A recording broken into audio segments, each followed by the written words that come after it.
Welcome back. I want you to look at a picture. On one side, we have the economic data. Student loan debt is at an all-time high. Credit card delinquency is rising. The average rent in a major city costs more than a human kidney. By all traditional metrics, the youth of America should be eating rice and beans, sitting in the dark and saving every penny just to survive. But then, look at the other side. Look at your Instagram feed. Look at the airports. They are packed. Taylor Swift tickets cost $2,000 and they sold out instantly. Luxury brands like Gucci and Louis Vuitton are reporting record profits. People are lining up around the block to buy an 18 smoothie at Erewhon that promises to make their skin glow. We are witnessing the strangest economic paradox in modern history. We are statistically broke, yet we are spending like millionaires. The old advice, the boomer advice, was simple. If you stop buying that $5 latte every day, in 30 years you'll have a house. But the new generation has done the math. They realize that if they stop buying that latte in 30 years, they will just be depressed and caffeine deprived, and houses will cost $10 million. So a new philosophy has taken over. It's called doom spending. It is the financial equivalent of the musician on the Titanic who kept playing the violin while the ship went down. If the world is burning, if the housing market is broken, and if retirement is a myth, we might as well have nice skin and a trip to Japan while we wait for the end. Today, we are going deep into the psychology of the YOLO economy. We will explain why Gen Z has given up on the future, why girl math is actually a rational response to hyperinflation, and why the spending spree might actually be the only thing keeping the US economy from collapsing. Grab your overpriced iced coffee. Let's talk about why we are spending our way to the apocalypse. To understand doom spending, we first have to understand the death of a very old American concept, delayed gratification. For decades, the American deal was a transaction. You sacrifice today so you can have a better tomorrow. You drive a beat-up car in your 20s, so you can buy a home in your 30s. You skip the vacation so you can retire in your 60s. It was a linear path. You put coins in the piggy bank, and eventually you buy the farm. But for millennials and Gen Z, the machine that processed that transaction is broken. The coins go in, but the prize never comes out. Let's look at the housing market. This is the root of the rot. In 1980, the median home price was roughly 3 times the median income. Today, in desirable cities, it is 10, 12, or 15 times the median income.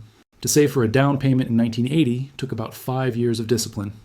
To save for a down payment today, while paying modern rent prices, takes an average of 15 to 20 years. Now, imagine telling a 24-year-old, hey, just live like a monk, eat instant noodles, never travel, never go to a concert, and sacrifice the prime years of your youth. And maybe, when you're 45, you can buy a 1-bedroom condo that needs a new roof. The math doesn't work. The reward is too far away, the sacrifice is too high. So, the brain switches modes.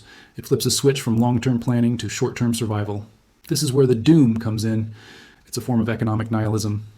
If the big goal, the house, the family, the retirement, is impossible, then the small goals become the only goals. You can't afford the $800,000 house, but you can afford the $600 Dyson Airwrap. You can't afford the mortgage interest rates, but you can afford the omakase dinner for $150. The luxury bag isn't a status symbol anymore, it's a consolation prize. It's a participation trophy for surviving late-stage capitalism. It is a psychological defense mechanism. If you feel like you have no control over your macroeconomic future, you exert extreme control over your microeconomic present. You buy the little treat because it is the only win we're going to get this week. We joke about trends like girl math or boy math on TikTok, but underneath the memes, there is a dark logic. Girl math says, if I pay cash, it's free. Or if the coat costs $400, but I wear it every day for 2 winters, it basically costs 50 cents a day, so I'm actually making money. This sounds funny, but it's actually a rational response to inflation. We're living in an era where money loses value every single day. If you put $1,000 in a savings account, inflation eats it. In real terms, your savings are shrinking. So, spending the money. Now on an experience or a physical good feels safer than watching the number rot in a bank account. This is why we see a boom in the experience economy. Young people are prioritizing travel over everything else. Why? Because memories don't depreciate. You can't foreclose on a weekend into them.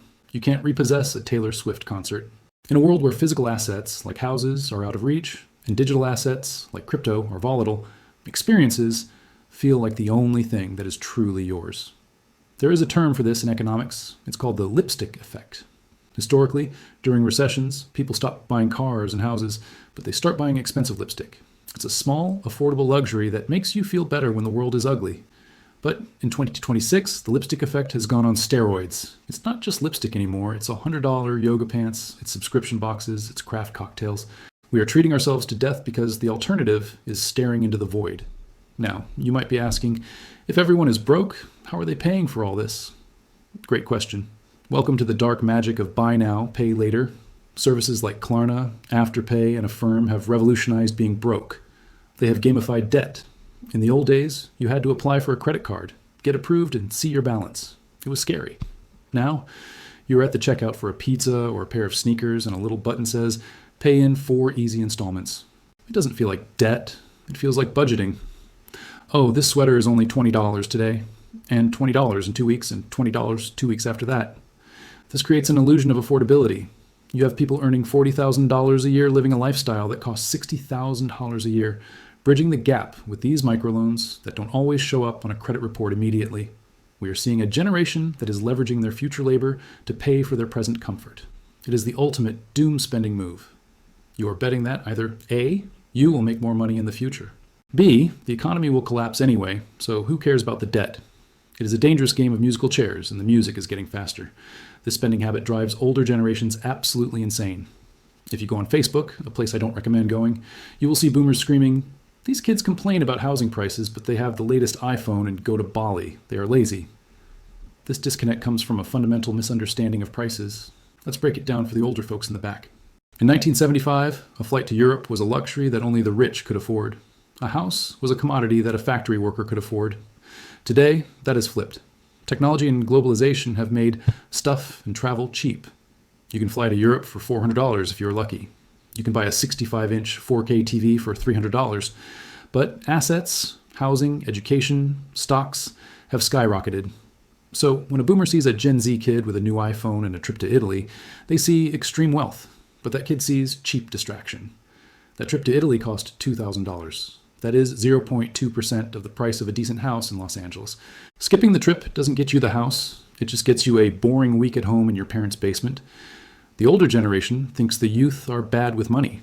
The youth thinks the older generation rigged the game. And frankly, the youth are right about the math. We are optimizing for happiness. Now, because we have zero faith in the security of the later. This leads us to the final evolution of doom spending, the rejection of hustle culture.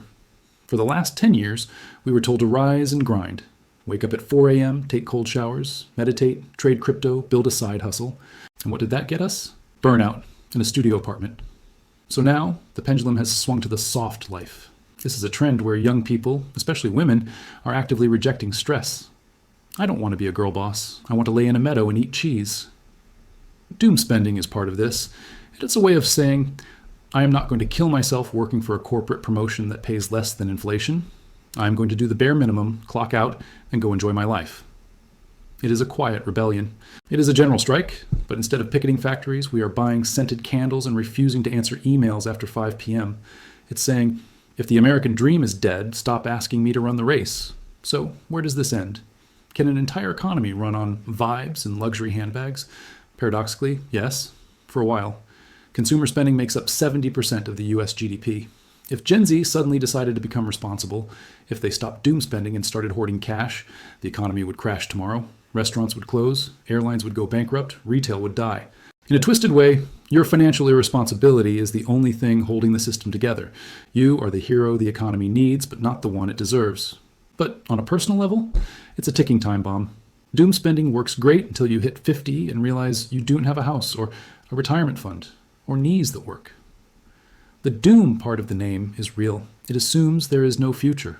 But what if, just what if, the world doesn't end? What if you live to be 90? That is the terrifying gamble we are all making.